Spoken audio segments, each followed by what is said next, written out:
I'm sitting at my kitchen island, fingers wrapped around a mug of Earl Grey that's gone lukewarm, when my phone starts vibrating across the granite countertop. It's 9:47 p.m. on a Tuesday. I've just finished editing a client proposal. I'm a freelance brand strategist, the kind of work that pays well, but keeps you tethered to your laptop at odd hours. My apartment smells like the jasmine candle I lit an hour ago, and there's a half-eaten bowl of pad thai next to my keyboard. The phone buzzes again, then again. I glance at the screen. 17 notifications in the last 3 minutes, all from people I haven't heard from in months. I unlock my phone, and my stomach drops before my brain even catches up. Instagram is exploding. My feed is wall-to-wall photos from what looks like an elaborate dinner party. Gold balloons, a 3-tier cake with Happy 60th Linda, piped in royal blue frosting. My mother, wearing a cream silk blouse I've never seen before, laughing with her head thrown back while my Aunt Karen holds up a champagne flute. The caption on my cousin Bree's post, celebrating the most incredible woman we know. 60 never looks so good. Love you, Aunt Linda. Family first, milestone, birthday queen, 347 likes. 89 comments, I scroll. There's my brother Ryan with his wife and their twin boys, all wearing matching navy blazers. There's my sister Vanessa in a rose gold dress that probably cost more than my rent. There's my Uncle Greg doing a mock toast with a bottle of Veuve Clicquot. Every single person who matters in my family is in these photos. Except me. I wasn't invited. I tap over to the comments. Someone wrote, "Where's Morgan?" My cousin deleted it. I can see the gap in the thread where it used to be. My hands are shaking as I open my text thread with my mom. The last message is from me, 4 days ago. Hey Mom, let me know if you need help with anything for your birthday. Love you, read receipt. On. No response, I call her. It rings twice, then goes to voicemail. I call Vanessa. She picks up on the 5th ring. I can hear music and laughter in the background. Vanessa. Morgan. Hi. Me. Were you going to tell me? Vanessa. Tell you what? Her voice is too casual. Too smooth. Me, that there was a party tonight. For Mom. Vanessa. Oh, yeah. Listen, it was kind of last minute. Me. Last minute? There's a custom cake and 200 people. Vanessa. Not 200.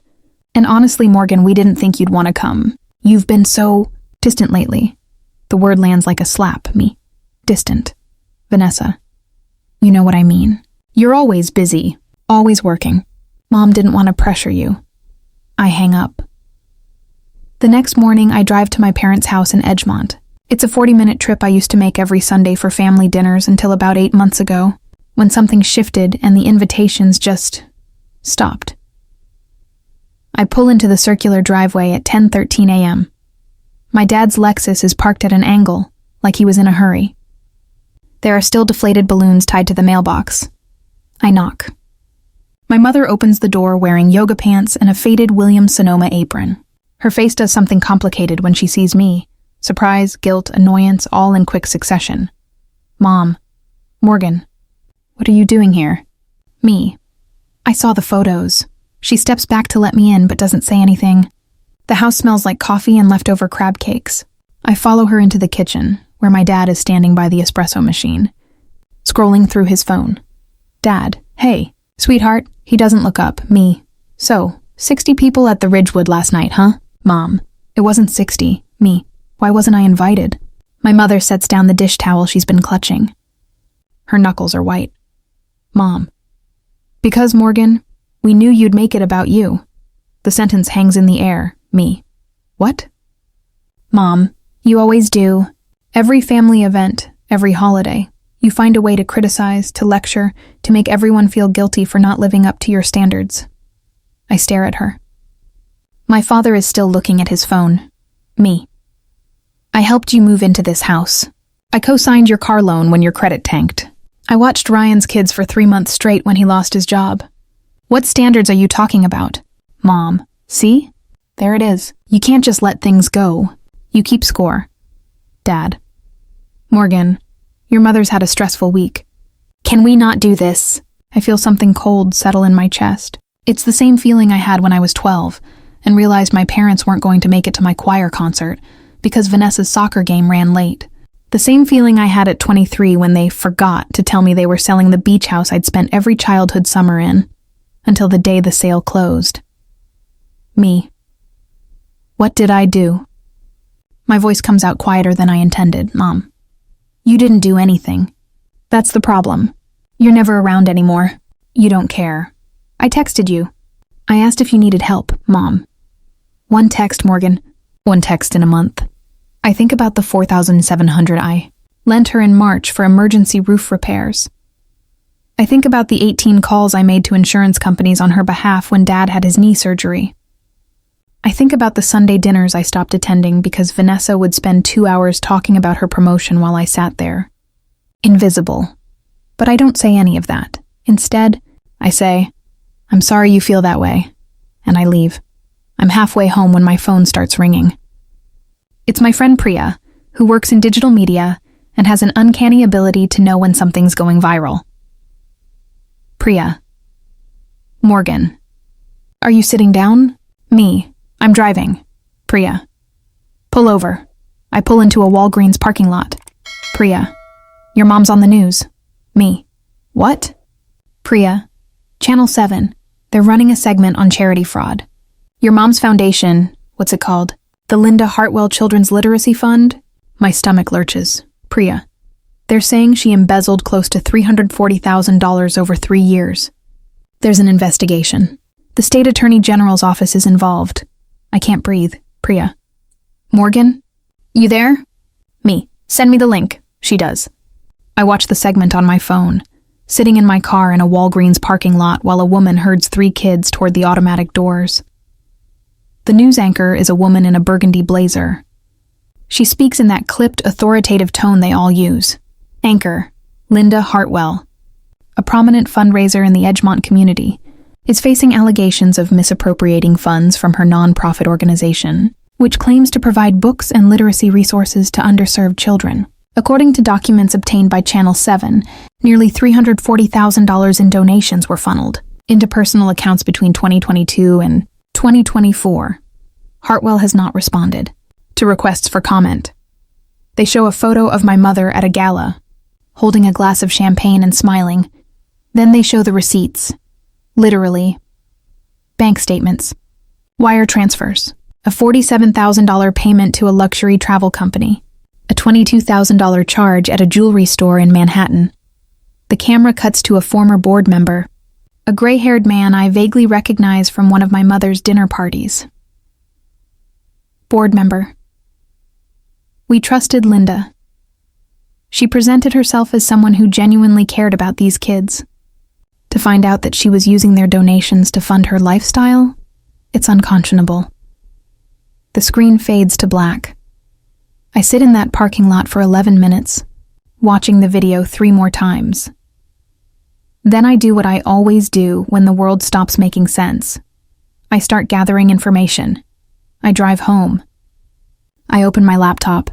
I pull up every text, email, and bank record I have related to my mother over the last 5 years. The $4,700 roof repair loan? I search my email. No contract. No receipt. No mention of a roofing company. Just a Venmo request with the note, emergency, will explain later. I pull up my credit report. The car loan I co-signed is 3 months behind. I call my friend Marcus, who works in nonprofit compliance law. Marcus. Morgan. I was wondering when you'd reach out. Me. You've seen the news. Marcus. Everyone's seen the news. Are you okay? Me. I need to know what I'm legally responsible for. I'm listed as her emergency contact on some old paperwork. I co-signed a loan. I need to know if this blows back on me. Marcus. Send me everything you have. I'll take a look. I spend the next 6 hours photographing documents, scanning old emails, pulling bank statements. I create a folder on my desktop labeled Linda Evidence. I feel methodical, clinical. I don't let myself feel anything else. At 9:32 p.m., my brother Ryan texts me, Ryan. We need to talk. Family meeting tomorrow. Mom's house. 2 p.m. Me. Why would I come to that? Ryan. Because she's our mother and she needs us. I don't respond. At 11:47 p.m., Vanessa calls. Vanessa. Morgan, please. This is killing her. She made mistakes, okay? But she's still mom. We have to stand by her. Me. Did you know? Silence. Me. Vanessa. Did you know what she was doing? Vanessa. I didn't know specifics, but I knew she was struggling financially. We all did. Me. And none of you thought to tell me. Vanessa. You weren't around. That phrase again. I hang up. I don't go to the family meeting. Instead, I meet Marcus at a coffee shop 3 blocks from his office. He's brought a legal pad covered in notes. Marcus. Good news first. You're not personally liable for the nonprofit stuff. Your name isn't on any of the accounts, and co-signing a car loan doesn't implicate you in fraud. Me. And the bad news? Marcus. Your mom's going to ask you for money. Probably a lot of it. And your family's going to pressure you to help. Me. I'm not giving her anything. Marcus. Good. Don't. But you need to be prepared for what comes next. She's likely going to be charged. If she's convicted, she's looking at years in prison, not months. And your family's going to blame you for not being supportive. He's right. Over the next 72 hours, I get 43 text messages from various family members. My Aunt Karen, my cousin Bree, my Uncle Greg, even my grandmother, who's 86 and barely knows how to use her phone. The theme is consistent. Family sticks together. Your mother needs you. How can you be so cold? I don't respond to any of them. Instead, I do something else. I call the state attorney general's office and offer to cooperate. I provide them with copies of the texts, the Venmo requests, the loan documents. I tell them everything I know about my mother's spending habits, her gambling trips to Atlantic City. The designer handbags she said were gifts from friends. I don't do it for revenge. I do it because those donations were supposed to buy books for kids who don't have them. And someone needs to be on their side. The case takes 4 months to resolve. My mother pleads guilty to 3 counts of wire fraud and 1 count of tax evasion. She's sentenced to 33 months in federal prison and ordered to repay $340,000 in restitution. My father sells the house in Edgemont. Vanessa stops speaking to me entirely. Ryan sends one final text. I hope you're proud of yourself. I don't respond, but here's the thing. I am proud. Not because I got revenge. Not because I won some imaginary battle. I'm proud because I stopped playing a role I never auditioned for. For 34 years, I was the responsible one. The fixer. The person who showed up, cleaned up, and kept quiet. I was taught that love meant loyalty, and loyalty meant silence. I don't believe that anymore. Love doesn't mean enabling fraud. Loyalty doesn't mean ignoring harm. And family, real family, doesn't erase you from the guest list and then demand your complicity when the walls come down. 3 weeks after my mother's sentencing, I get a letter from the Children's Literacy Fund's new board. They've restructured. They've hired an independent auditor, and they're asking if I'd consider joining as an advisory member. I say yes. Not for my mother. Not for my family. For the kids who deserved those books in the first place. I still think about that birthday party sometimes. The gold balloons. The custom cake. The 347 likes. I think about how easy it would have been to stay quiet. To show up, smile for the camera, and pretend everything was fine. But silence has a cost. And I'm done paying it. If you've ever been erased by your own family, written out of the narrative because you refuse to play along, drop a comment below. I want to hear your story. And if you found this helpful, hit that subscribe button. Next week, I'm sharing what happened when my ex showed up at my office with a ring and a camera crew. Trust me, you won't want to miss it.